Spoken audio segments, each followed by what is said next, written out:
Isang malakihang rollback ulit ang inaasahan bukas pero ang tanong ng marami, tuloy-tuloy na kaya ito? At kung babalik pa tayo sa presyo noon bago magsimula ang krisis sa gitnang silangan.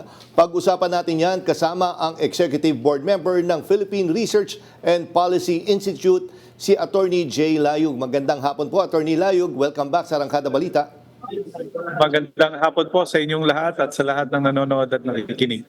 Una sa lahat, Attorney Layug, no, sa tingin niyo po ba ay tuloy-tuloy na itong momentum na to, napababa na talaga yung trend ng presyo ng produktong petrolyo? Well, alam niyo ho, mahirap magsalita. No? Ang paliwanag ko po dati, ang paggalaw ho ng presyo na lang sa atin week on week. No? Ibig sabihin ho, yung itong pagbaba natin bukas ay consequence po yan ng price movement last week. At kung makikita nyo yung dalawang sunod-sunod na linggo, epekto po yan ng deklarasyon ng US at ng Iran na ceasefire.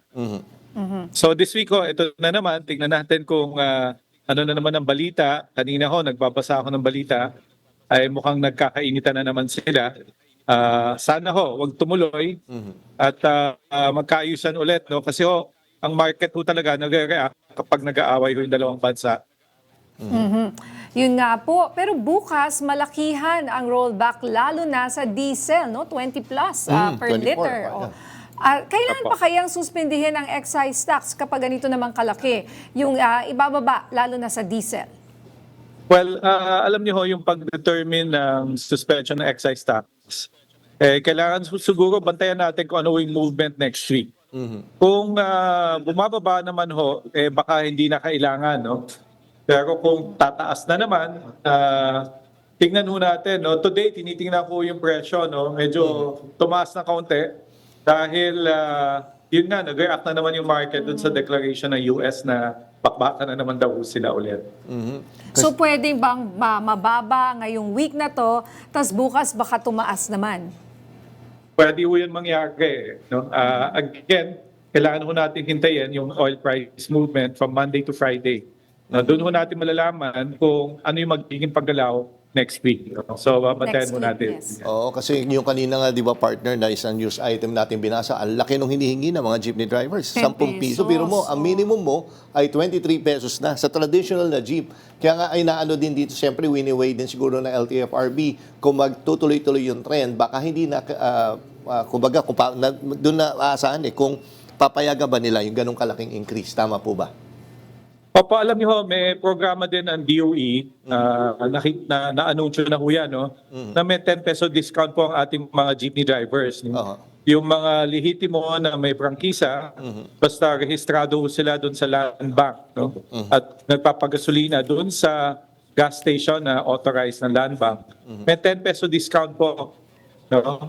So baka nga kung pababa naman, hindi na kailanganin pa na mag-adjust pa tayo ng fares, ng jeepney fare. Bantayan na lang po natin na nakikita ko naman ang pamalaan, yung 10 peso discount malaki yun. No? So sana makatulong at bantayan natin. Kung next week tumaas, maybe pag-usapan natin ulit yung pangangailangan nila. Bakit po kaya nung tinapyasan ng excise tax, hindi sinama ang diesel at gas? Kerosene lang tsaka LPG. Yeah.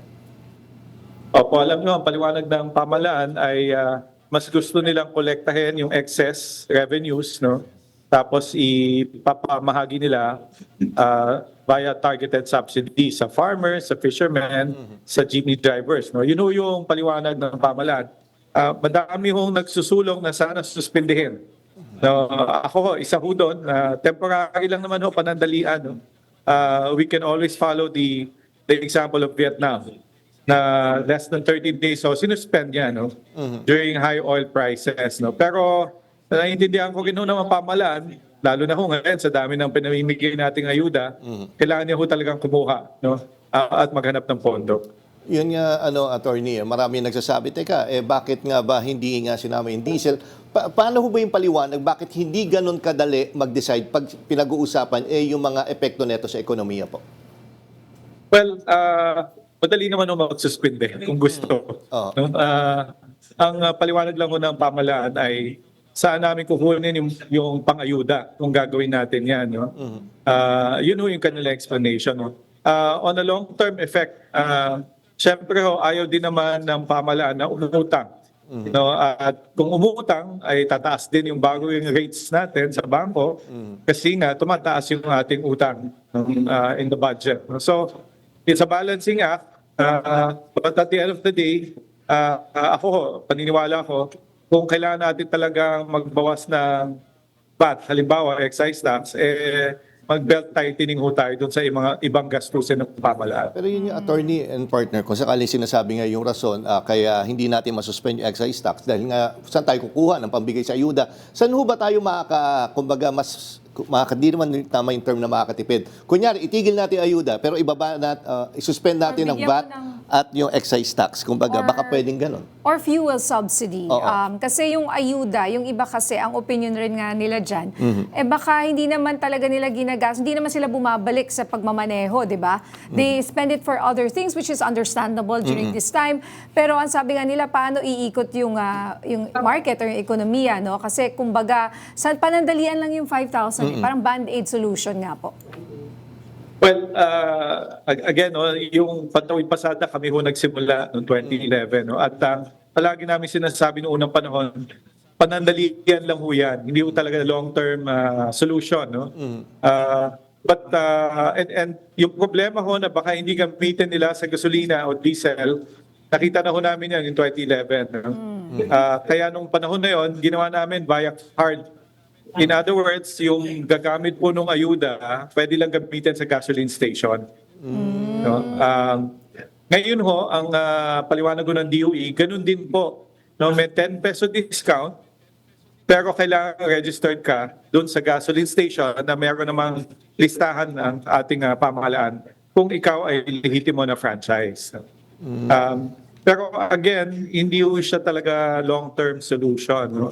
I go back to, alam nyo, favorite kong kayo yung nag-interview sa akin kasi na-emphasize ho yung electric vehicle. No? Kung yung jeepney natin ho, forever diesel ang ginagamit, palagi na lang ho tayo ng problema. But I remember very distinctly, si Nina, nagmamaneho na siya ng hybrid o plug-in. No? So, nakakatipid. No? So, mas maganda ko yung mga jeepneys natin, lahat na electric. No? Para wala na ho tayong ayuda na ibigay. No? Baka mas mura po yan on a long-term basis. Actually, nangyayari din sa mga taxi. Marami ng taxi ngayon ng electric na eh. Ay, di ba? And mas mura. Oo, mas mura sila. Di ba? Actually, mas hailing mura apps or mga, hindi ride-hailing. Yung mga parang, mahirap magsalita ng brand. But the taxis, that are EV, full EV, ano? Full Okay, EV sila. so kaso nga po ang isang problema dyan, hindi rin agad-agad tayo makakaproduce ng e-jeepney, hindi naman po ganun kadali. Tsaka hindi rin ganun kamura, hindi ho ba? So kumbaga, that's a long-term solution. Well, actually, hindi long-term. No? May mga car dealers willing ho silang mag-manufacture ng electric jeepneys. No? Even nakausap ko ho, no, yung isang famous na Vietnamese na na company, kaya ho nila eh. No? Kasi nandun na yung kanilang technology. No, nakausap ko rin ho yung ating mga kasama sa transportation, no?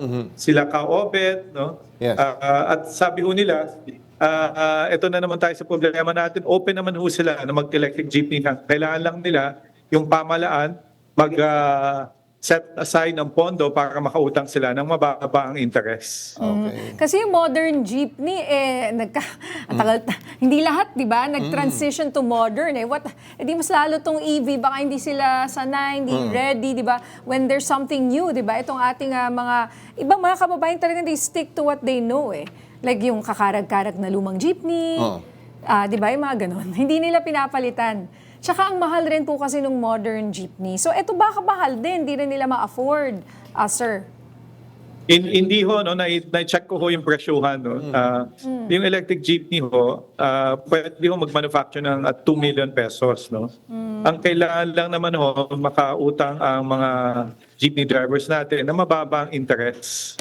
No? At on a long-term basis. So hindi ho mahirap yan. At more importantly, alam nyo, yung benepisyo ng electric jeepney, walang ingay, walang polusyon. Tapos, mawawala akong kolorum. No, kasi pwedeng bawiin ng pamahalaan kung hindi ka pala registered na franchise holder. No? So madami yung benepisyo. Kailangan ho i-set up yung pondo for that. No?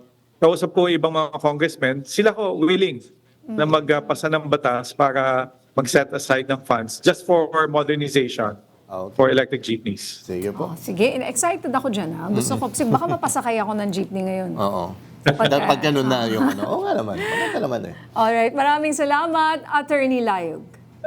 Salamat po. Salamat po, sir.